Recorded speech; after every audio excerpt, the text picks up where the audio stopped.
Hey everyone, welcome to the E2 Effective Elders podcast.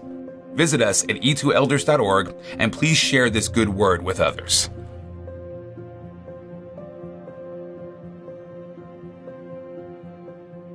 Hey everybody, welcome back to our podcast here with E2 Effective Elders. How grateful we are to our friends at CDF Capital who make this podcast possible.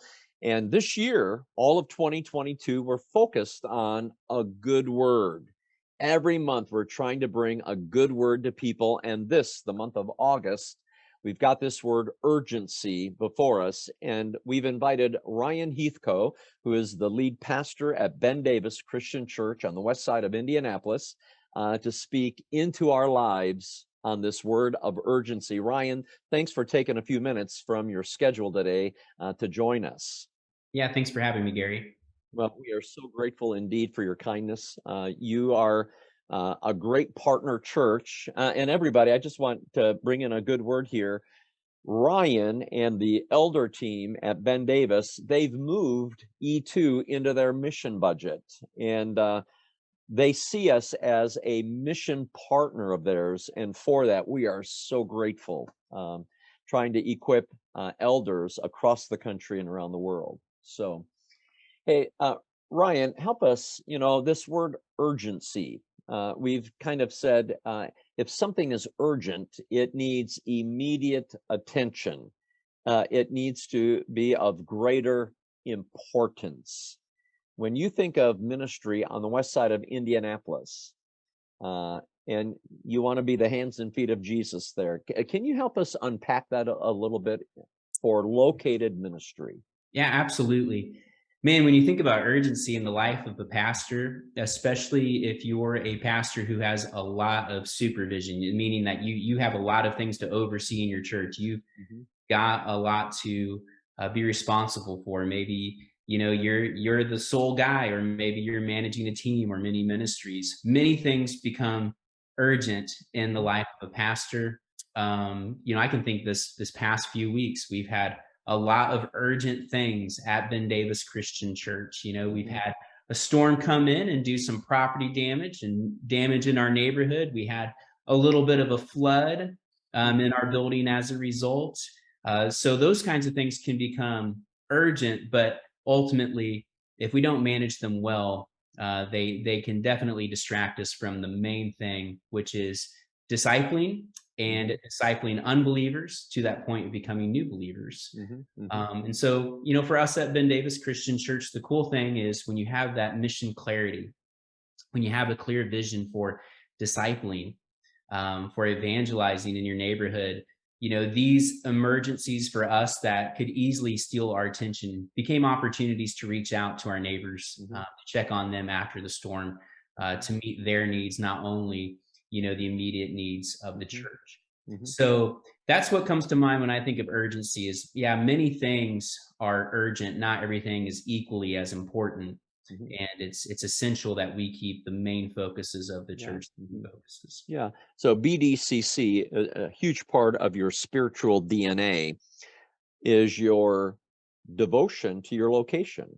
Absolutely. Your whole neighborhood has changed, obviously, over the decades. Yeah.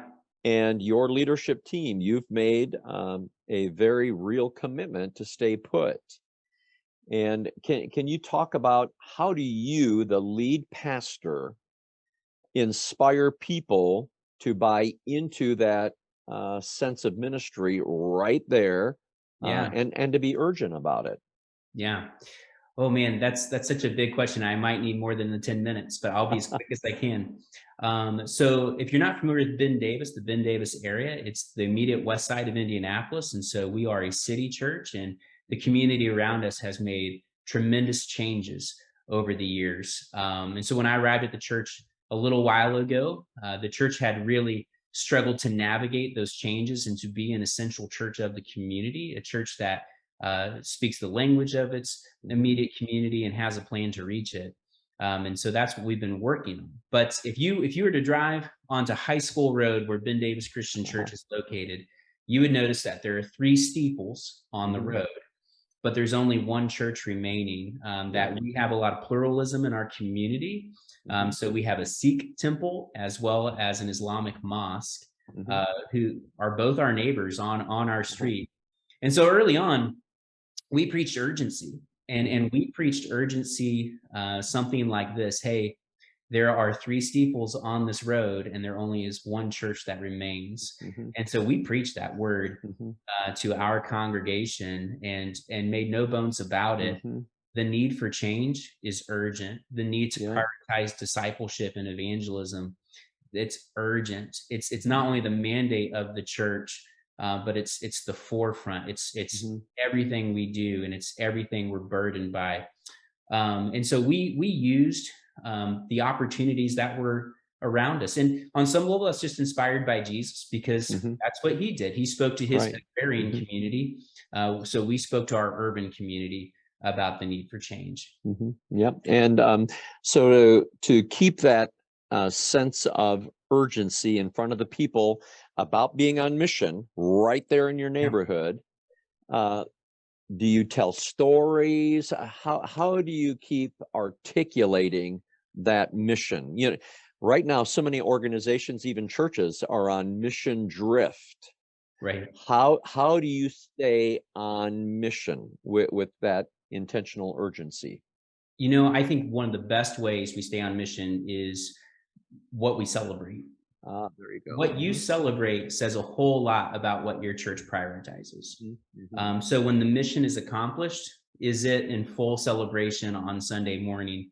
Is it the story you tell? Is it the thing you commend? That's what we do. You know, we talk often, because we are very much a neighborhood church. We talk often about neighboring. And so our highest celebration is when someone baptizes their neighbor. There is no bigger deal we make. That is the vision we cast. You know, that's it for us, right? And so that's one way we keep that in front of people, is what we celebrate. And then, yes, of course, the stories we tell, the burdens we share. You know, is the pastor agonizing about a flood in the basement, or can we hire somebody to come and deal with that? Let's talk about, we're agonizing for people across the street whose roofs got blown off. You know, we can deal with our basement. Let's talk about the people across the street who are affected by the storm. Yeah. You know, you shared with me in an earlier conversation about your neighborhood becoming all the more ethnic, and that you're seeing increasing numbers of Hispanic families move into your neighborhood. Tell us how Ben Davis is going to be, you know, expanding your staff to meet that unique ethnicity. Yeah, so we very intentionally have brought in interns over the years. And, you know, our movement, the restoration movement, tends to be oftentimes very suburban, very rural. And so we're not a very diverse movement. And so we've spent many years just seeking out young people who we can equip to be pastors, not at our church, but throughout the restoration movement. But yeah, you know, we have made space and sacrifice to hire a young man who's a Hispanic young man, has an immigrant story, to come on our staff and to operate outreach and teaching, and not just to put him on the platform, but also to bring him into our leadership, and to truly see a multicultural congregation develop, because that's what our neighborhood looks like. Yeah. Yeah. It's really a powerful modern day growing Antioch church where there are different evidences of ethnicity in and around Ben Davis Christian Church. Is pretty cool. You know, we were in a number of cohorts today. E2 today is Lead Pastor Cohort Day. And one of our participants earlier today made mention of a quote that he read in a book where a lot of ministers are grieving the loss of people who decide they're going to leave their church, go elsewhere to worship, whatever. And yet the author of that book posed the question, why are we not grieving the lost? Amen. Who have not come to Christ? We weep, we wail, we lie awake at night as pastors just simply because people have decided to go to another church. Right. And yet, where is our grief over the lost who are not yet found. Yeah. And I think there's an urgency in some pastors to maintain, right, rather than Yeah. advance the kingdom. And Yeah.